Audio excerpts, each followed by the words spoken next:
I'm Farhan Dalla, transformational trainer, and welcome to Elevate Your Life, a transformational podcast, an invitation to take the journey towards your deepest self. It is my intention to inspire you to connect, move, and meditate. We'll tap in, tune in, and dive in, and together learn and reflect from authentic, real, and transformative conversations. Let's get started. This is the story of a young teenage boy who would walk the streets of Nairobi on a Sunday afternoon, hoping to find someone with whom he could connect, someone who would understand the kind of touch he needed and who would allow him to be seen as a lover and not as an abomination, curse, or illness. It is also a story of discovering home, a home that embodies wholeness, love, compassion, dreams, authenticity, vulnerability, fun, creativity, and bravery. My name is Mwachiro. I'm a Kenyan writer, podcaster, journalist, and LGBTQI activist. I am that teenage boy, and I am proudly African. That was an excerpt from a very African story written by my incredible guest, Kevin Mwachiro. He is someone that I describe as being brave, courageous, humble, talented, impactful with his words, both written and spoken, as you just heard, a trailblazer and a force to be reckoned with on many levels, including the African LGBTQI plus community, and probably worldwide. Kevin, welcome to Elevate Your Life. Thank you so much, Farhan. This is really, really nice to be here. Asante sana, as we say here in Kenya and Kiswahili, or in the region. And thank you so much for your kind words.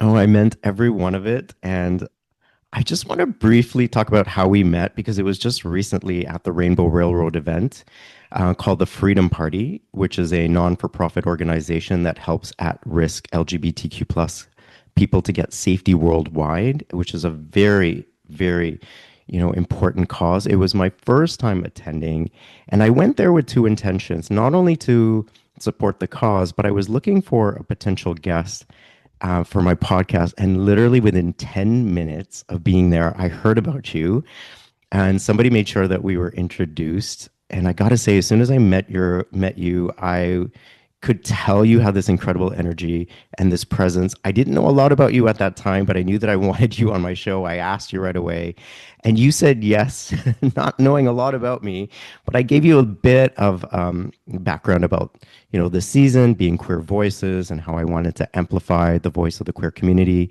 especially for someone like you who's doing incredible work, and you graciously said yes. So thank you. The honor really is mine. Thank you so much.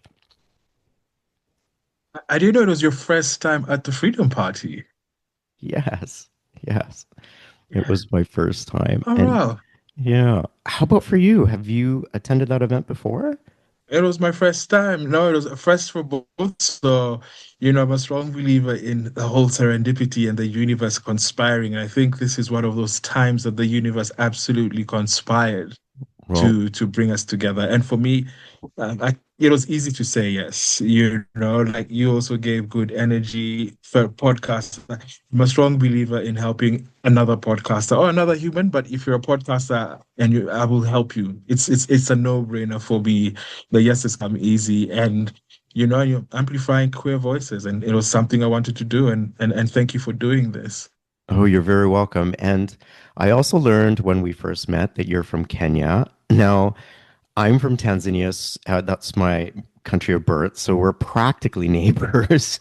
But when we met, I was under the impression that you actually lived in Canada, but we're from Kenya. But you live in Kenya, and we're speaking right now, from we're talking to you while you're in Kenya, which is amazing. So thank you.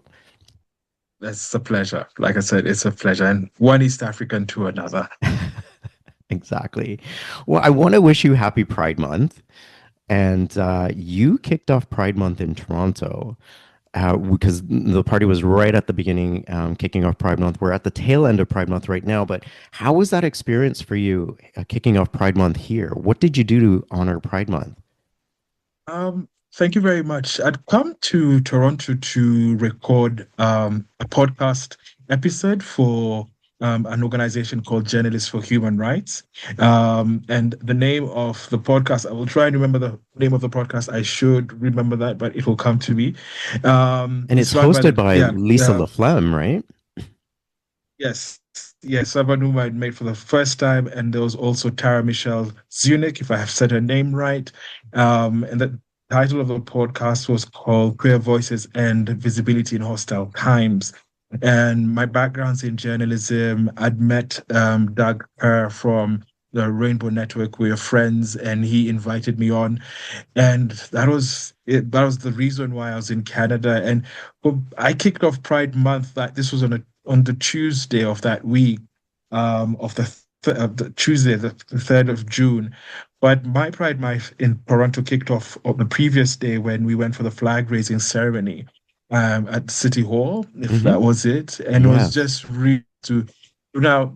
I was last in Toronto 2 years ago, and was there for Pride weekend. And this time round, as at the beginning of Pride Month, and to be honest, it was beautiful.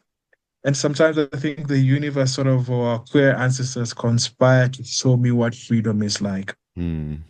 and then more so at a time like this. And it felt like that a reminder of the situations that some of us live in parts of the world where our queer expression, our queer identities are not as free, that an opportunity to taste a little slice of queer heaven, of what normal looks like. So for Mm. me, it was kind of emotional. I take these things really to heart, and just taking in the people around me. You could tell the other refugees or people from different nationalities, but also an acknowledgement of the month. I love being in Canada because you acknowledge the First Nations. It is very grounding to recognize the land within which you stand from. And I wish more countries could recognize that you are all settlers and you have been offered home. And I think for me, even in this journey, and I'm sure we'll touch on this, that's how healing and freedom comes. Mm. And it was really interesting to hear that proclamation and acclamation of First Nations, of other identities that have made Canada home. And it felt wholesome, to be honest. It was a Mhm. beautiful and wholesome way to start off Pride Month.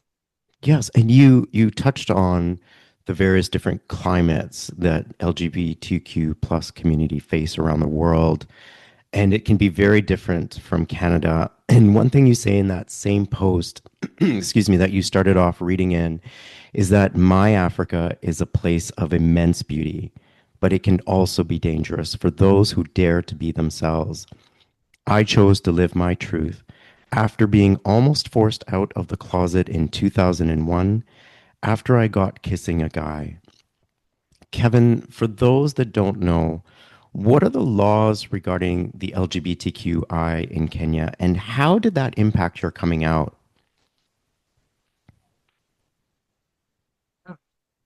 On the legal side, there is a law that outlaws homosexual acts or sex between men, especially sodomy. It's an old British colonial law that's still within our statute. And for many years, there was the perception that homosexuality was illegal. And I think we all grew up in that environment. But when when I sort of found my way and acknowledged who I am, I realized that I'm not breaking any law, even proclaiming my sexuality, you know. But in this environment, there's family ties, cultural ties are really strong, as you would know from your past, from your lineage. Hmm. Um, and even religious ties, and religious ties, religion plays a big role here in Kenya. And that comes with baggage that is unwritten, that is internal, where there's shame that can and no one is there to explain who you are, to validate who you are. So when you do realize who you are, it comes with shame. It comes with shame, and you carry that shame with you as you navigate your sexuality, as you navigate your identity. So for me, by the time I I got to come out in 2001, I and I was a born again Christian, to use that term, I had suppressed any form of feeling that I had. As a church boy, any feelings like this were the work of the devil, so to speak. Mm. I struggled with my homosexuality. I lived a double life, being a Christian and coming to grips with my queerness.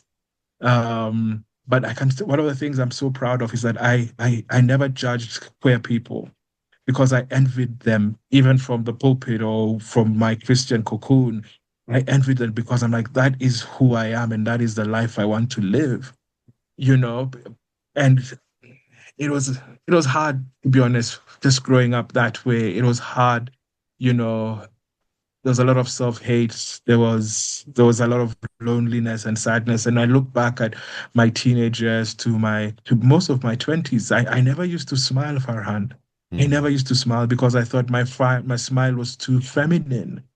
Any of my attributes, I sort of hid from that. When I looked at pictures from my time at university, I was like, oh my God, I looked like a miserable child because I people didn't smile. And I was like, no, and I don't think I was really, really happy because I had this secret within me.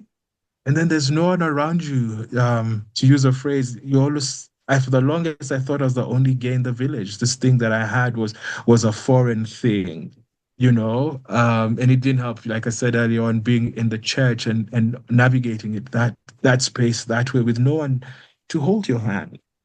It was tough. When I look back, I say it was tough.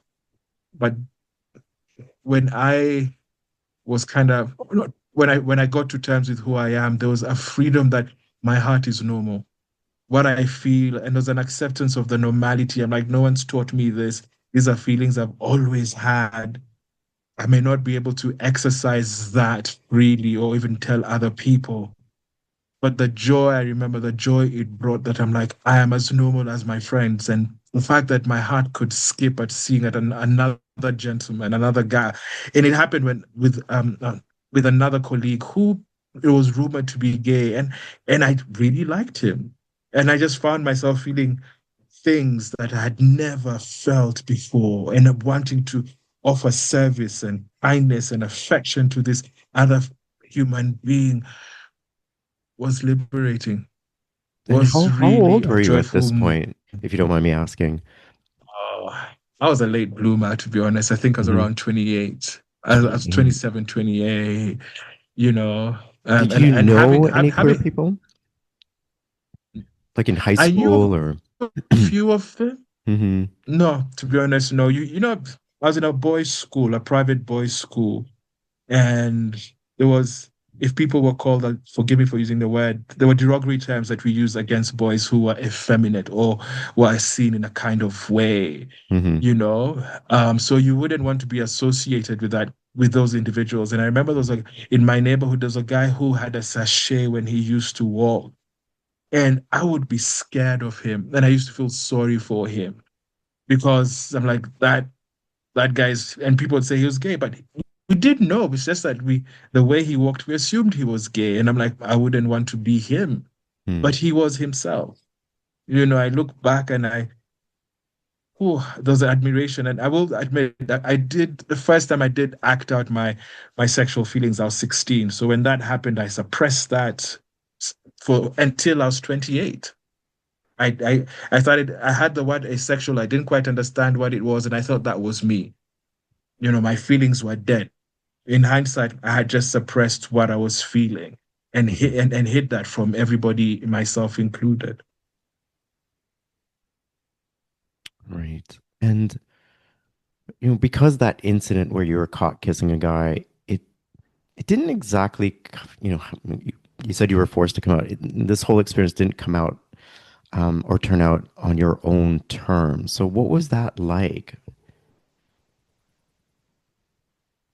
I had to face myself, to be honest. I had to, the Michael Jackson song, Man in the Mirror. Hmm. That is a really powerful song. You had to sort of look at yourself and say, but this is who you are. And also the realization that I enjoyed what I was doing. Hmm. I enjoyed kissing this man. My body felt alive. And I didn't have any, I'd never had any girlfriends or had any relations with anyone until this, through my adult life until this point. But I had to say this is who I am. And the fact that other people saw what happened between me and this other gentleman, figured the secrets out of the bag. People will talk, other people outside of me. And Hmm. these are work colleagues. A work colleague found me and this gentleman kissing in the car. And I knew it was going to spread. Right. I knew it was going to spread. And at that point in time, I'm like, it is what it is. If they talk, they talk. Hmm. And I had to accept myself for who I am. And I'd say that for me was like, okay, I am a homosexual. I am gay.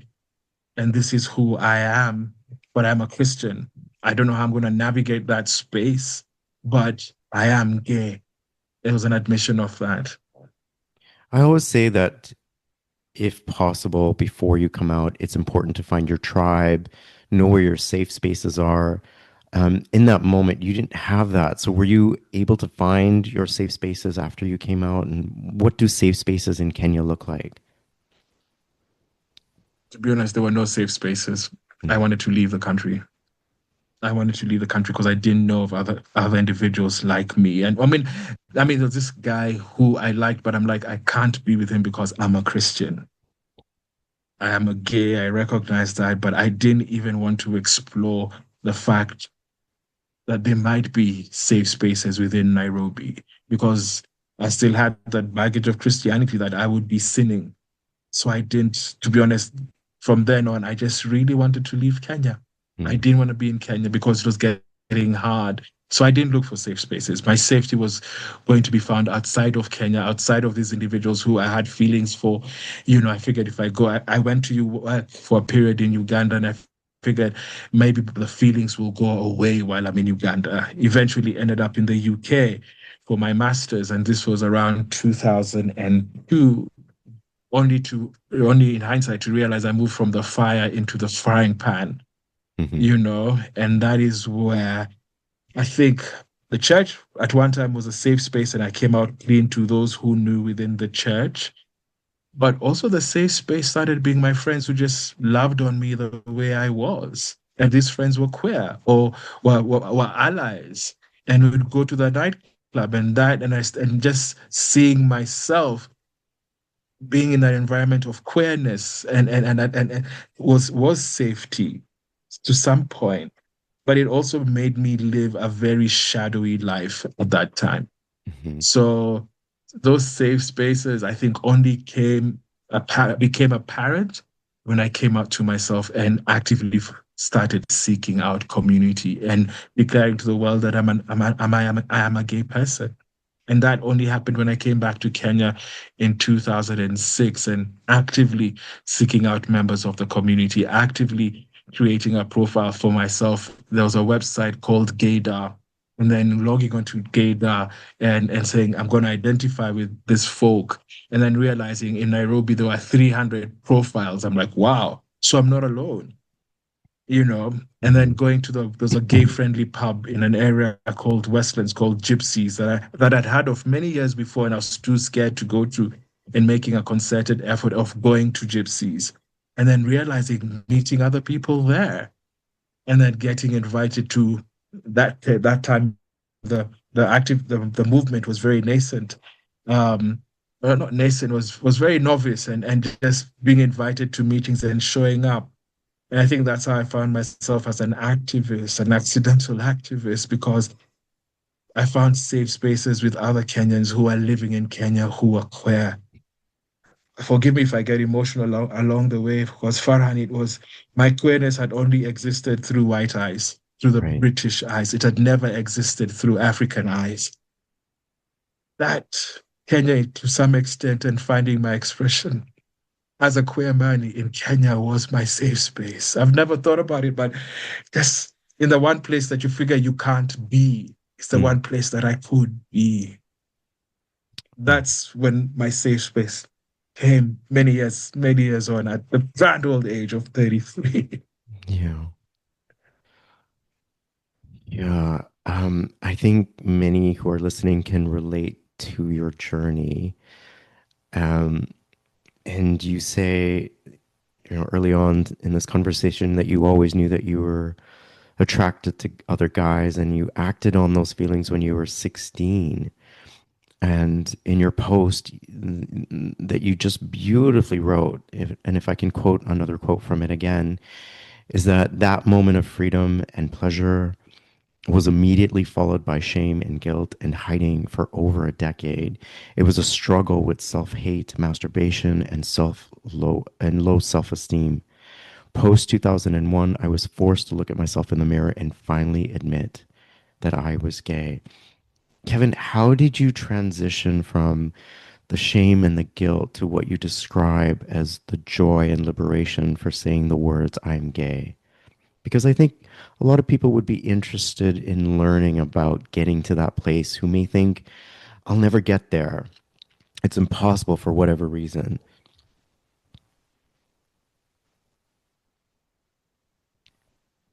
Farhad, I love your questions, man.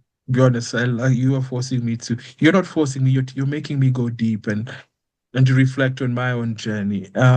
So thank you for that. It's, I think it's the same, that Christianity that sort of saw me through those periods of my years, the same one where I recognized there's a phrases or just lessons that you learn about how we as human beings are beautifully and wonderfully made. Mm, A recognition of the fact that if there is a God or Allah or whatever, this higher being, and they made everything under the earth, then I'm also part of that everything, mhm, and people forget that that even that some I think in this part of the world some people sort of make us queers have superpowers and like you're making your god seem so small that our queerness was created by something outside of god, because they're like this is not of him, and I'm like, but who are we to question that he is they are incapable of making us queer and in their image. So for me it was that where I'm like, I am beautiful. mm, I am made in the image of God, and even though I am queer. And I remember a period in my life when I was really struggling with my Christianity and sexuality. I was in my university town called Bournemouth in the south of England, and sitting by the shore. And it was one of those times I'm like, this life is too difficult. And I thought about it. I need to just kill myself because this is hard. This is really hard. And then a voice told me, but that is all? Because you're queer, you want to end all the things that are planned for you because of your sexuality? It's almost like I was being told, pick something bigger to die for, to take your life for. Pick something bigger because this is too minuscule for you to contemplate suicide. That changed for me, to be honest. I mm, realized that this thing is not a bad thing. I mhm, did go to therapy, and it was a lot of therapy, to be honest, where I remember going into the therapist office and telling her, fix me. I'm tired of being gay. I'm tired. Fix me, make me straight. And then, and I did sessions with therapists in the UK and therapists in Kenya who validated me and said, "But there's nothing wrong with you. mm, All you are is gay, and there's nothing wrong with that." So it took a process for me to just say, but to start accepting myself, to the process of loving ourselves takes so long, and for loving everything. And I'm like, but these are good feelings. How are these bad feelings? And why have I believed that loving another man, want to touch another man or want to be touched by another man, how is that a bad thing? And then, I mean, I just had drinks with a friend of mine the other day, and I remember telling him that I so love being gay. I'm so proud of who I am as a gay man. And he's like, he wishes he has that. He's one of my oldest friends. He's open to those who know. He's like he wishes he has that because there are times that he wishes he wasn't. Those times are few and far between. But I'm on the other end of the spectrum where I'm like, but this is who I was made to be. mhm, And the process of loving myself has taken a while. I'd say in my late 40s was when it happened, where I'm like, I love all of me with the good and the bad. I love all of me, and the good and the bad is not has nothing to do with sexuality, but I'm beginning with that whole process of loving yourself and falling in love with myself is fairly recent for me. And loving me in my entirety is a beautiful thing. And it has taken a journey. And for everyone who is struggling with that, I'm like, fam, it takes a while. There are more layers. And I still know, even at this age, I still know there are aspects of me that still need to be unearthed, that still need to be discovered, that still need to be discarded, that still need to grow, that still need to blossom, that still need to thrive, that I still also still need to grieve and forgive. Hmm. This is a journey, but I'm in a place, but I am in a beautiful garden with beautiful, beautiful other people. And I'm so grateful to be in that garden. Yeah, and I'm so grateful to share this moment and this experience with you. Um, I will offer to share a bit of um, not advice, but something some people could do if they're in this place where they're not quite where you are, Kevin, and that is to just sit with yourself, breathe in deep the spirit of the light, and say those words that you just said, Kevin. I love myself. And then whatever it is that you're struggling with, whether it's your sexual identity, an illness, pain, whatever, and say to that with the words, I love you too. I'm grateful for you, but God has this. And then surrender. And then just let go. Rather than stay in the place of resistance, surrender to it and just allow the light to come through and illuminate what the gift and the treasure is in whatever the struggle is, because there is one. And when you're in it, it's hard to see it. But when you let go, you may be surprised at what's on the other side of it. So I'll leave that with you. Kevin, you say in your post, after you said the words, I'm gay, and for the next few years, I straddled the fence, torn between desire and dogma. That period was confusing, exciting, lonely, and precarious. I say precarious because it involved having sex in risky places and with total strangers, and at times the oddest time of the day. I mean, you kind of touched upon it, but I was wondering if you could elaborate how this experience, excuse me, shaped your life and how you were able to come into your wholeness, including and especially that you're queer.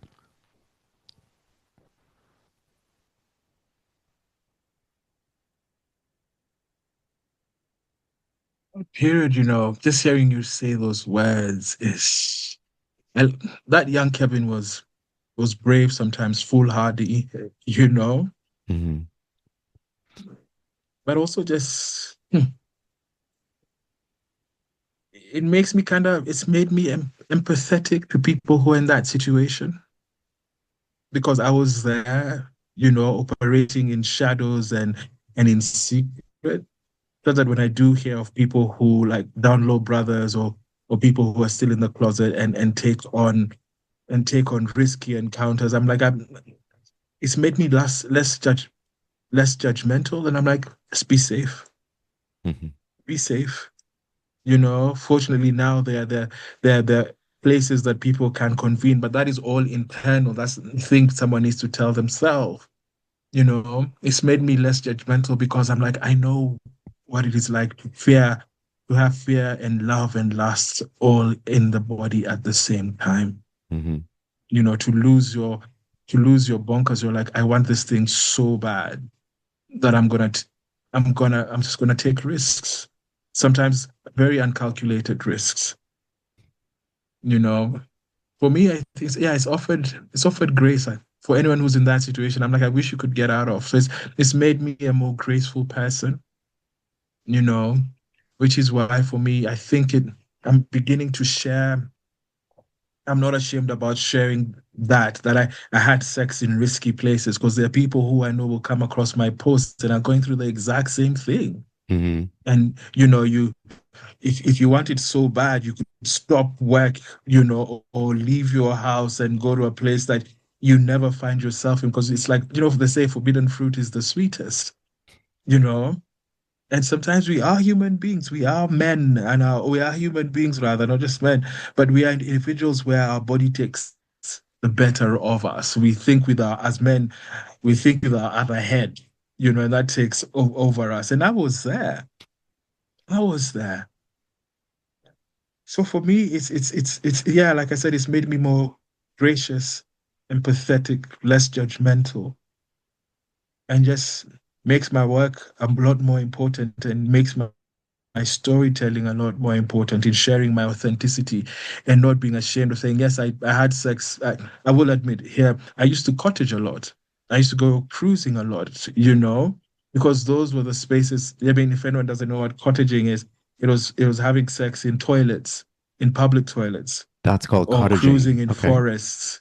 Yeah, cruising in forests or areas that, people in sand dunes on a secluded beach, and this is the space other men would find, and we're all there just taking risks, or sometimes just the adventure of having anonymous sex in an open space, Hmm. you know? And for me, it was doing it that way at the train station in London, knowing this particular train station, or being an exhibitionist, or being a voyeur, and then going and catching the train, and or catching the bus and going to church the following morning. You know, it was that. And because I know there are people who do that, especially in even countries like in Kenya, where people don't have avenues to freely express their sexual desires. I just want to show people you're not alone in going through what you are going through. And there are spaces of safety to meet other men, because we can create other spaces of safety, even if it's for a random sexual encounter, or even to take ownership of your own sexual encounter. Let's be open with one another. Tell someone else, this is the person I'm meeting. This is that, and we're trying to encourage people to do that more, at least with my circle of friends, for our own safety. Mm. You know, That's yeah. important. So yeah, Yes. No matter what yeah. country you're So in, that's really important. yeah, and I think it takes away the shame of having, oh, this is someone I don't know, but we clicked and we can just have a hookup. Hmm. It takes the shame away from that. That's the key point, right? It's the shame aspect. Yeah, yeah. Tell me, Kevin, you kind of described queer life around the time when you were coming out, but what does queer life in Kenya look like? And you described Toronto so beautifully from your experience, and it is a place of liberation. There is no laws, restrictions on how you can live your life, who you can marry. But would you mind talking about what queer life looks like in Kenya today? It's it's exciting and scary at the same time. It's it's joy and pain at the same time. It's flying the flag and hiding the flag at the same time. It's sashaying and manning up. It is learning to navigate through all sorts of spaces. Um, it is so dynamic, to be honest. It is so dynamic, and for me, it is beautiful because I'm seeing how younger generations, mostly the Gen Zs, who are creating spaces for themselves virtually, who are being bolder in their expression, even on the streets of Nairobi. Um, And then on the flip side, it is people my age, my generation, who are struggling with loneliness, because, like, where are the older gay, where are the seniors meeting, where are they converging? So it's dealing with that, with people spending a lot of time by themselves. But in some cases, I understand there's that hope. There's a phrase I had at a meeting, people are going back into the closet, Mm. because they're in societies. As they get older, the people who are within their circles might not be as free thinkers or as liberated. So they're finding space in churches and just sort of like closeting themselves again. Hmm. You hear stories like that. There isn't one. It is easier because there's a lot more community now, to be honest. There's a lot Right. more knowledge. There are spaces. The movement has grown. Kenya has 47 counties. Um, I can say there is a movement or a community right across the country. It is easier in some communities of the country than in others. It's not just a Nairobi, the capital thing anymore. Hmm. It's in the other, it's there are scenes in smaller cities, smaller towns where there is a community member, or you just need to find out the queer friendly spaces. There are a lot of queer friendly spaces that exist. And there are also a number of hidden spaces that we are creating for ourselves. It's people's homes that offer places of safety. Um, it's finding chosen family in a way that works for you. Sometimes it's hiding in plain sight, where no one recognizes, but they're like, look at all of us. We're doing this together. For me, as a writer, podcaster, as a creative, the creative space has been a refuge for so many of us, Hmm. for freedom of expression. It is bravery, it is daring, it is adventurous. It is harder for individuals who are, for especially females or lesbians who are masculine presenting, or trans women, or or people who don't conform. For people who pass, it is easier. It is all those things, to be Hmm. honest. And Kenya, because of the capital Nairobi and having the headquarters of a number of UN agencies, is very cosmopolitan. And then for some people, it is very surprising that they come to Kenya and they realize there's a community that they can fall back on Hmm. and learn to be chameleons and and learn how to navigate what it is to be a queer in Kenya. Hmm. So it involves a lot of malleability, if I can say that. It's Yeah. malleability, smarts, and also trying to protect your joy, queer Hmm. joy. Right. Being involved in the movement, we are calling those moments to, like, we're not constantly going to be victims. We're going to celebrate ourselves. We're going to seek and create moments of queer joy. So it's deliberate moves to make sure there are spaces and opportunities for queer joy. It is all that in a bag of chips. I love that queer joy. But you mentioned that it was scary. So what is it about it that's still scary? Do you live in fear? The scary is that you don't have the law to protect you. Right. You don't have, sometimes you may not have society to protect you. You may not have people or family around to shelter you. Hmm. It's scary because sometimes you have to go through this journey alone. It is scary because some people think that they have the right to police our bodies on how we feel. It is scary because, you know, you probably there is the potential of violence. Hmm. It is scary because there is the potential of discrimination just because what someone may have heard. I had a friend who lost a job because the word got out that he was gay and he was a teacher, and he lost a job that he really loved. Hmm. And his experience as a teacher and what he brings to the kids has nothing to do with his sexuality. Right. It's you going into some cases a public health facility where a health provider will refuse to treat you because you're queer, where people bring up their faith more so first over their professional, ethos that require them to treat everyone. It is that. 2 years ago, it was kind of difficult for us. There's a lot of anti-LGBTQ sentiment in the country.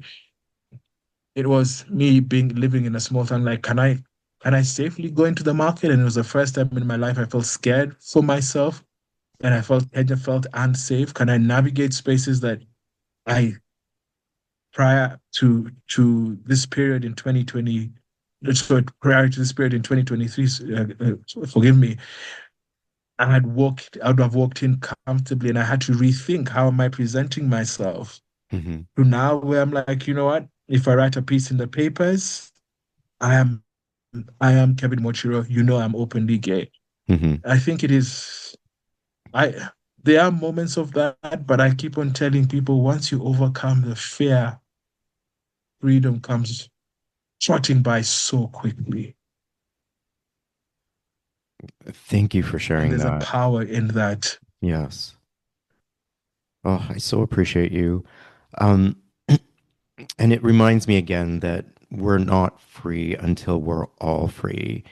And when I Absolutely. go to, Pride, or, when I attended Pride weekend, just know that I remember all those that don't have the liberty to celebrate Pride like I do, and recognize that it's still a form of a movement, and even, you know, just as much today as it was when it first started, because not everyone is liberated to live their life and is protected by law. And so I will continue to represent in our country. It is a party, but it is also a reminder of why we are celebrating, and to honor and to hold space for those that cannot. So you will always be with me in my heart at every Pride March, every Pride celebration, and all those that are facing those struggles in that part of the world that they're in. I will always honor you. And despite what you describe as the scariness, um, you wrote this book of stories called um, Stories from Kenya. Sorry, it's called Invisible Stories from Kenya. And it honors the queer community, which was the first of its kind. You also co founded the Out Film Festival, which is East Africa's first LGBTQI film festival.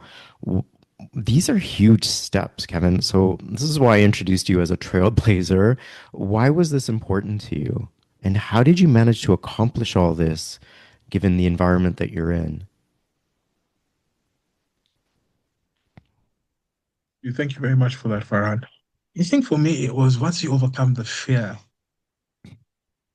the sky's the limit. And then when you sort of know the law and you're like, but we're not breaking any law by doing this. We're not breaking any law by creating spaces to celebrate queer film. We're not, well, I mean, yeah, let us create spaces for ourselves. It was scary. It was scary. Hmm. Especially I remember the first film festival, it was in 2011. We got a house full. And I'm like, wow, we never thought we'd get a house full. And an auditorium of, like, let's say 200 people. There were people standing. It was like we got a house full. And it was like, we did this without any interruption. And it was public.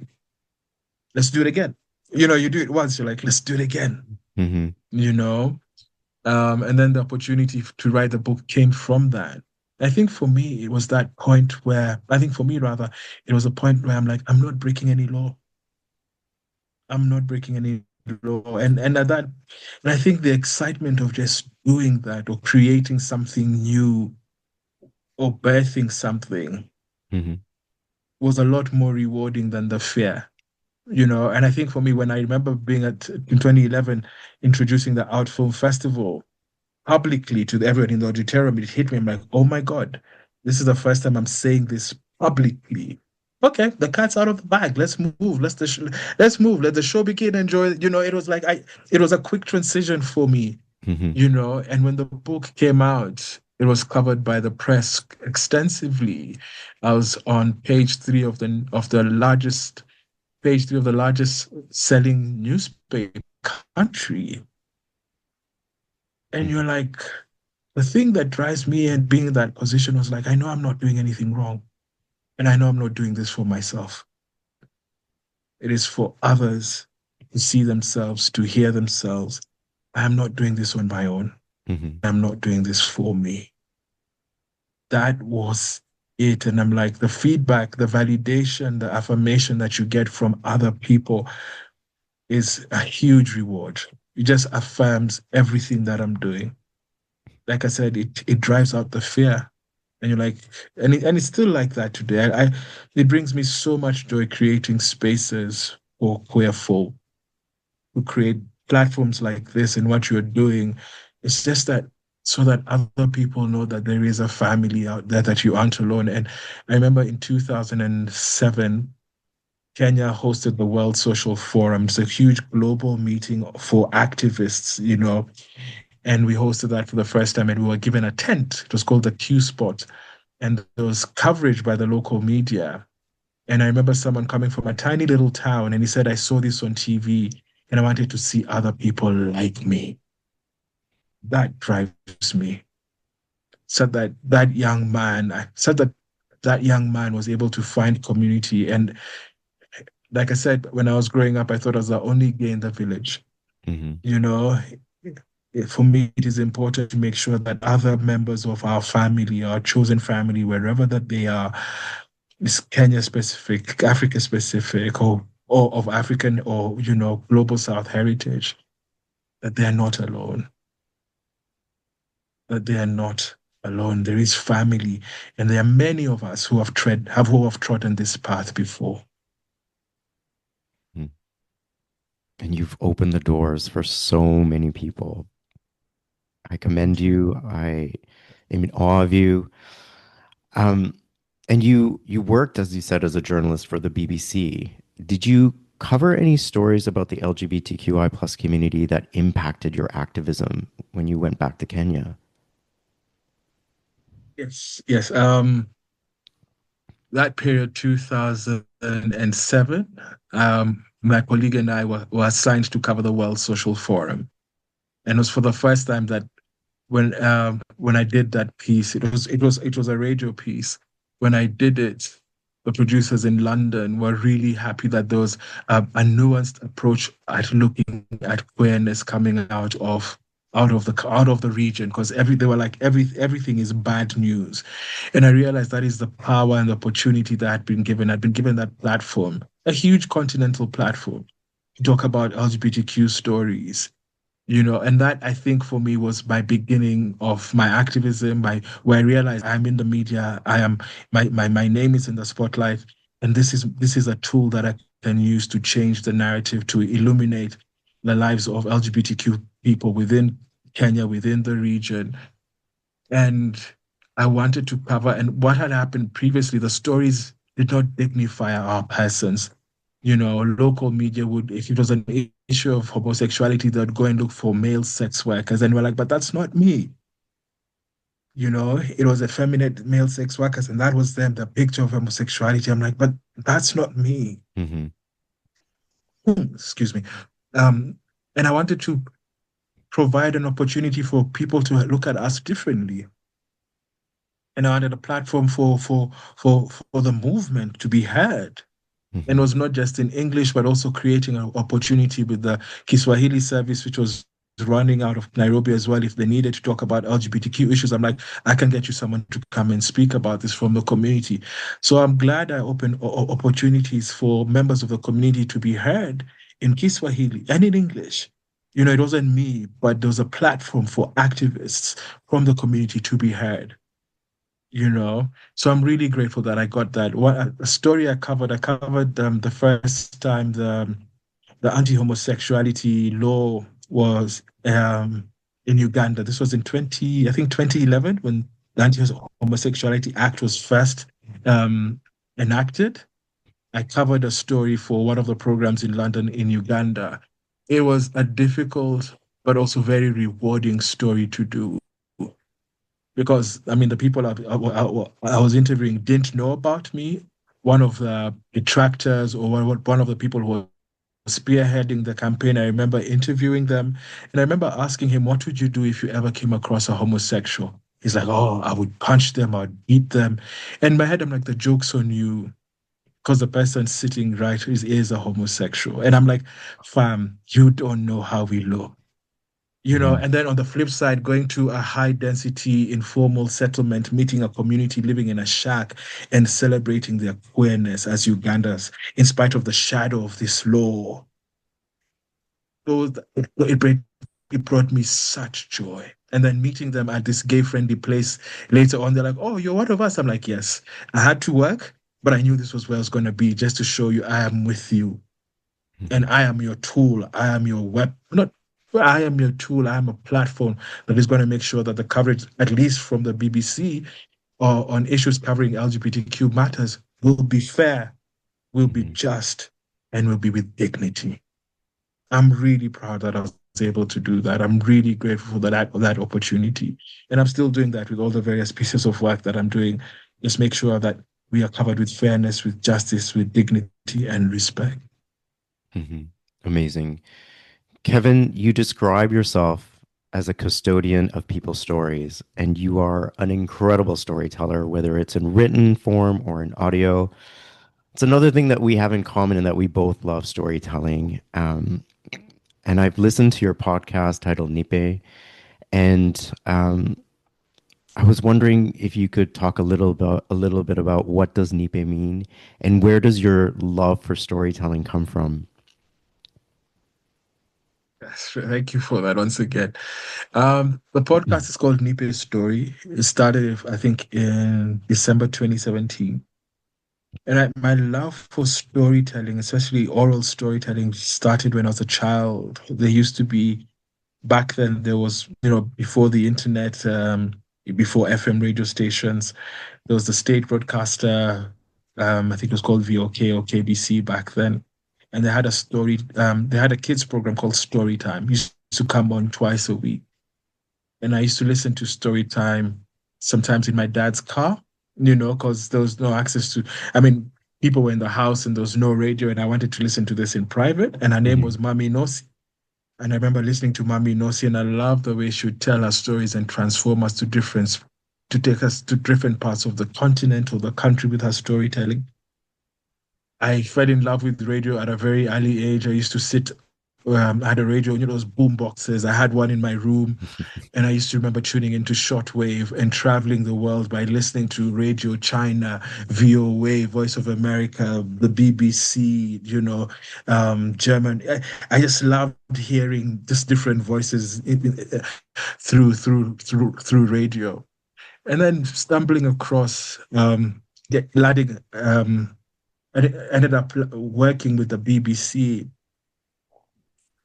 I loved audio storytelling. I studied radio production at university for my postgraduate. And this, I just realized words, and my supervisors used to say the pictures that we create in people's minds are a lot more powerful than what they actually see. Mm. And I realized I do love creating pictures in people's minds, and through audio and also through the written word. And that was where my love for it. And even as a journalist, you're interviewing people right across the breadth. And I'm like, these are your stories. I'm just a custodian. And it was my role, regardless of the story, to make sure that I was fair journalist, as an objective journalist, as I was truthful in making sure that, some people don't trust the media. And I didn't want people to say, no, I misreported them. So I tell people I'm a custodian of people's stories. I became the journalist that I am because of the fact that people trusted me with their stories, and I carry that on with me. So that seeded my love for storytelling. And with Nipe Story, it was an opportunity to share.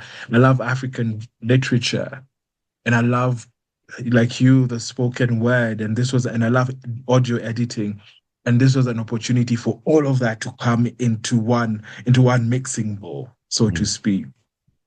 And I realized along the way, it's not just storytelling. And I figured I have to also create an opportunity for queer stories. There was a lot of queer fiction happening, coming out from the continent at this time. And I figured this also has to be a platform for queer storytelling. So Nipe Story is, I call it a library of stories, audio stories, from as many of from the length and breadth of Africa in the best way that I could, but it's also an opportunity for us to imagine what queer love is from a fictional point of view. So yeah, and they fuel me, to be honest. I get fueled just listening to stories. I love listening to stories. I love listening to people's stories. And they Mhm. do fuel me, they pour into me. Yeah, and I can feel your passion for it even now as you talk about it. I don't know if you know, but I'm also a physiotherapist, and I've been a therapist for over 20 years. And recently, I was kind of reflecting on why do I love my job so much? And there has always been for me a love for helping people. There's always been a love for me on the healing process and what the body can do. I'm always fascinated with the healing journey. It's so rewarding to help people with their pain and restore their function. But it's grown deeper for me in that one of the key reasons why I believe I love my job today is because I love hearing people's stories. And I get inquisitive when I'm meeting each patient, but for many reasons, not just because I'm curious, but also because when I'm putting together a treatment plan, I want to devise it in a way in which it doesn't disrupt their life too much, but augment it. And when you're getting people to change habits, introduce new lifestyle patterns, whether it's therapeutic exercise, breath work, whatever it may be, it can be very challenging and difficult for them. So I really try to get to understand, my patients' functions, how they live, their family and lifestyle. And one patient really comes to mind when we talk about people's stories. And this particular woman, she came to Canada 7 years ago as an asylum seeker from Somalia. And during one of our sessions, she told me that she has 10 children. She's a single mother, Wow. and she hasn't seen her children since she left. So she's been separated from her children for 7 years, and her youngest was about four to Wow. 5 months old when she left. And Wow. so as I'm listening to her and talking to her and getting to know her, I noticed that every time she comes for treatment, she has henna or mendi on her hands. And I thought, okay, it wasn't because it was Eid or any type of holiday or celebration. So I asked her, I said, why, like, are you celebrating something? Why do you have mendi or henna on your hands? And she had it every time she came. She goes, I just love it.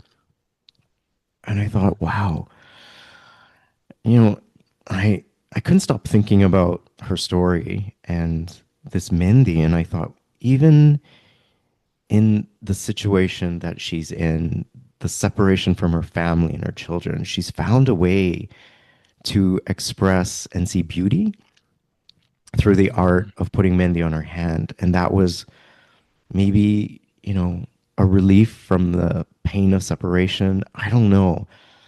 But she never came in with a sad face. She always had Mendi on her hand. I'd give her treatment. I'd hear her talk and she'd be on her way. And I thought, wow, like, I just can't even put into words. But I guess my question for you is, are your stories a way in which to express and share the beauty of life, your life, and maybe about Kenya as well? Yeah. Yes, yes, I never thought about it that way. Yes, yes, it is. It's my love for the continent. It's sharing stories from the continent, not just Kenya. It's sometimes I feel that Africa is so often misreported, Hmm. and that misreporting also affects us and how we view ourselves as Africans. I've been fortunate enough to travel at least to over 20 countries on the continent, and my goal is to travel hopefully to every country on the continent. And sometimes we don't know much about each other. So all my work, I'm really grateful, has taken on a Pan-African lens. And even when I do travel, I love posting my pictures just so that people can see there's another side to this continent, there's another side to the world. And I think for me, it's just that celebration of our diversity. Earlier on, I used that analogy of a garden, and I think that's how I look at the world. We're all Hmm. part of this beautiful, beautiful garden. And the more we get to know about each other, the more I think the more empathetic I think will be, the more gracious we'll be. The fact that hopefully less hatred, but even more understanding and respect for one another. Hmm. And who doesn't love a good story, my friend? Yeah. Who doesn't love a good story? And I think stories help us connect. Hmm. And I think as storytellers, this is a gift that we have. We have been given a gift. And Hmm. if we can use that to bring cultures together, to bring individuals together, to create spaces for individuals to see themselves or hear themselves and to acknowledge themselves, that is beautiful. I think stories have a power to do that. Hmm. Stories are powerful, powerful tools. And for me, I mean, that's why I think I really struggled with being a journalist at one time. Like, I just can't be being in the newsroom every day when I'm just reporting bad news. It's changed how I look at my journalism. It's changed at how at the kind of coverage I I offer from the continent when it comes to covering LGBTQ stories. It's me telling people about queer joy, that queer joy does exist in spite of repressive laws, in spite of hostile environments, that we, like that lady that you've just shared, we'll still look for opportunities to wave the flag, put Mendy or henna on ourselves, because I say it shines and rains on all of us. It shines and rains on all of us. And there are moments that sunshine does come through. And Hmm. those are moments to be appreciated and celebrated. Yes. And you mentioned your posts on social media. I've taken a look through some of your travels and your experiences, and it really got me thinking, I have a criteria when I post something that I set for myself, excuse me, and that is before I post something, I ask myself, is this something that will inspire, uplift, motivate, or in some way tell my story? And also share my legacy because it is, every post I leave or post, sorry, is something that I consider as part of my legacy. And my question to you is, what are your thoughts when you make a post? Do you have an intention before you post a picture or share a part of your life with the world on Instagram or whatever social media platform you use?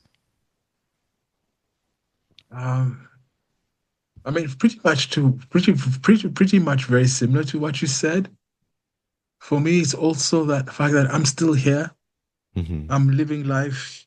I'm living life. My friends say I live life with a big, I eat life with a big spoon, and I'm eating it with a big spoon. Yeah. There's an element of gratitude. I know there are people who may not have the opportunities to travel as much as I do. So a friend of mine's like, he loves my post because he says he can live vicariously through me. So sometimes it's not about me, it's just showing people there's another side to this beautiful, beautiful world that we live in. It's not always sadness. Hmm. Um, on Facebook, it's a question of just sharing stories that that that will help people think, or look at the world differently, or highlight causes that are important to me. Instagrams, I will be honest, sometimes can be gratuitous. There's a little bit of vanity in there sometimes with some of the posts, but it's It also a is way of me just Instagram, also, so yeah, I get yeah, that. just Right. affirming myself that I have come a long way. I can post a picture of myself in speedos and in a because once upon a time I didn't love my body. Mm. Once upon a time I didn't love pictures of me, and now I can. And sometimes it's a reminder to me saying, this is who you are, Kev. Hmm. You can, and you are beautiful. And sharing that my beauty with the world as well. It's also that, and just hopefully some people, and also just being very wholesome in Hmm. what I do. Sometimes an element of education, I highlighting stuff from the continent, the good news, the somber news, but just trying to create a balance, showing that that phrase that I learned recently is that we only have this life. We only have this life. And Hmm. I've battled 10 years ago, I got I hope I'm not jumping the gun. 10 years ago, I got diagnosed with a blood cancer called multiple myeloma. And I think from then on, my posts are a celebration of this life. Every day is a gift. Mm. Every day is a gift. And I'm so, so grateful for that.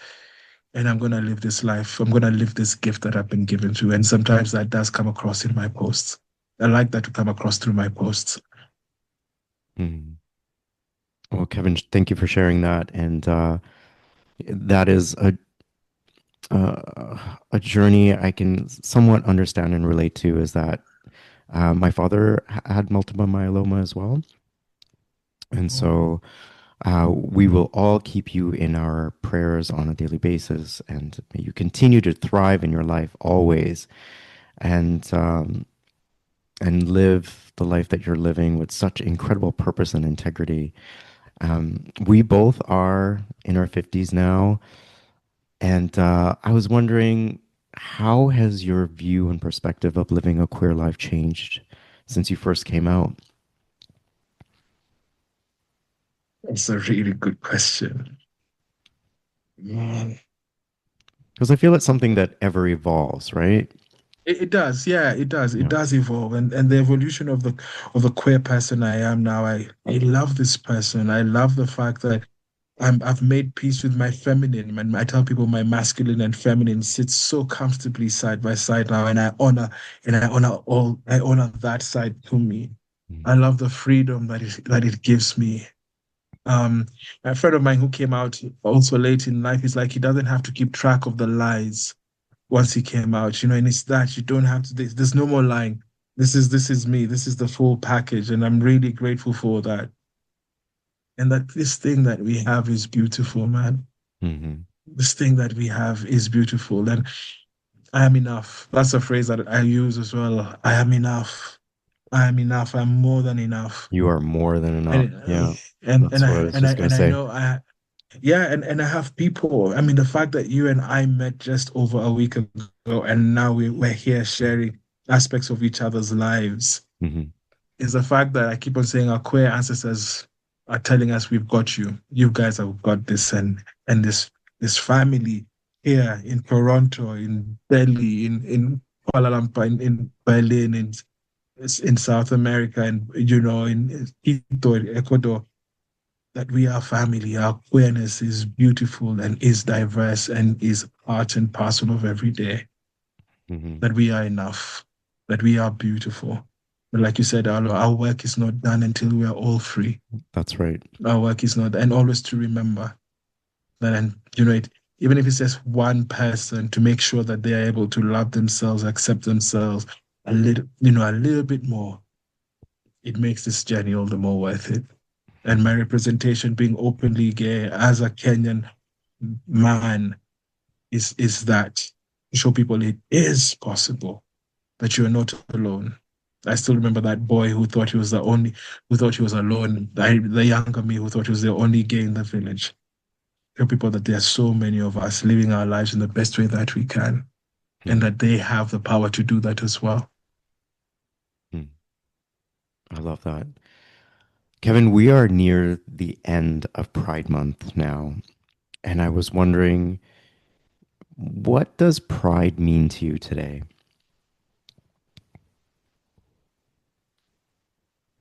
Man, I don't know why that question's really got into me, Farhan. Mm. Freedom. It's freedom and joy. Hmm. But it's not just it's celebration, but I think it's also for me a reminder that we're not free until all of us are free. It's not just in the glamour of it all, but I think sometimes we forget with the floats and the celebration that not everyone can do that. Not everyone can do that. And let us, like you said, you're gonna march for me, you're gonna celebrate for me. Please do that. Please do that for me and so many of us who can only dream of having a pride in this part of the world. Mm. It's not yours alone. You're You have doing my it for so promise. many of us.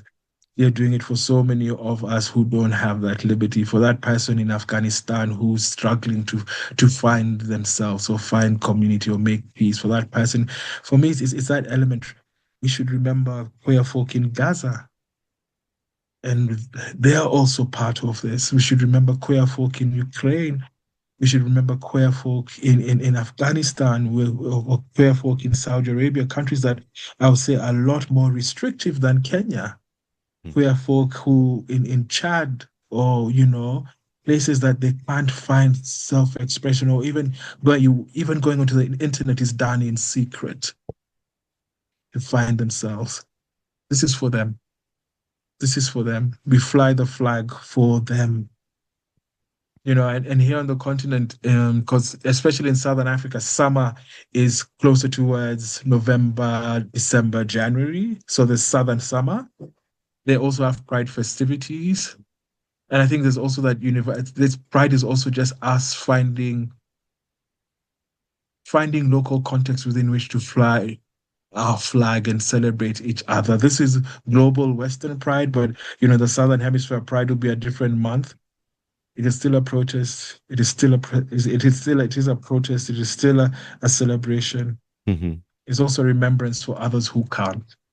Yeah. I think pride is for all of us, those in and out of the closet, those who can fly the flag, and for those who can't.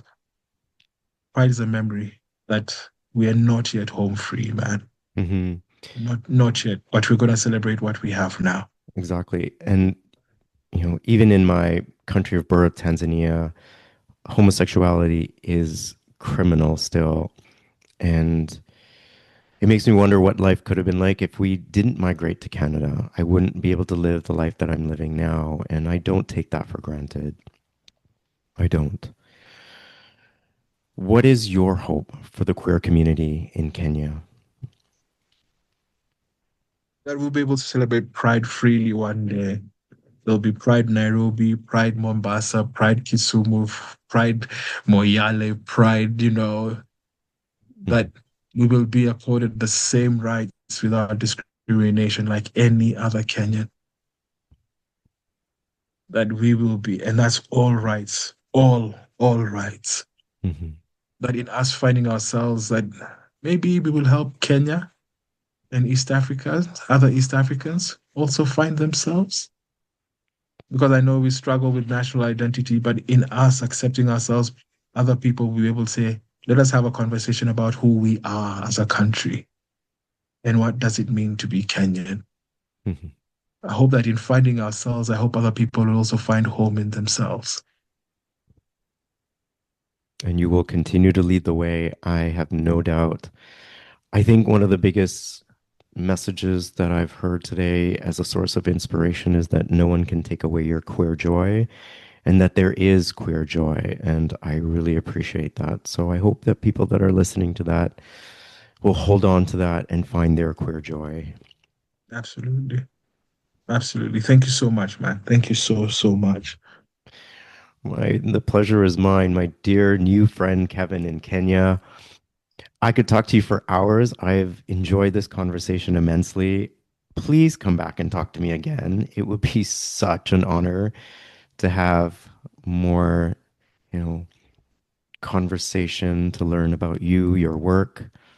I'm sure as you continue your activism, there'll be more to talk about. And as I continue to follow you and listen to you on your podcast, on your social media, your stories that you write, I will continue to admire all of your work. It's been such a pleasure to speak with you. I'm in such awe of you. I have incredible respect and admiration for you. I've been incredibly touched by everything that you said, and I'm truly grateful. Thank you so much. Farhan, yeah, I don't take it for granted that our paths cross, mate, to be honest. I don't know, I'm feeling emotional, but thank you also. Mhm. Thank you so much. Thank you so much for this opportunity. Thank you for what you have given me and giving other people just by being you as well and for showing up. Thank you so much for that. You're very And let's just welcome. keep on showing up, man. That's And just this was it. just for me, it's like, yeah, the universe is sort of like, yeah, I think this was just bigger than ourselves, I much bigger than ourselves. And I'm so grateful that we absolutely. both showed up. Hmm. Yeah, and wherever you go, wherever I go, I pray that our paths physically cross again soon. That is my prayer. Thank you so much. Same here. Thank you so, so much. No. I'm Farhan Dalla. Thank you for taking the time to listen to today's episode of Elevate Your Life, a transformational podcast. I hope today's conversation has elevated you in some way and inspired you to connect, move, and meditate. I'd really appreciate your support by following and rating this podcast. Come back soon and join me for another transformative conversation.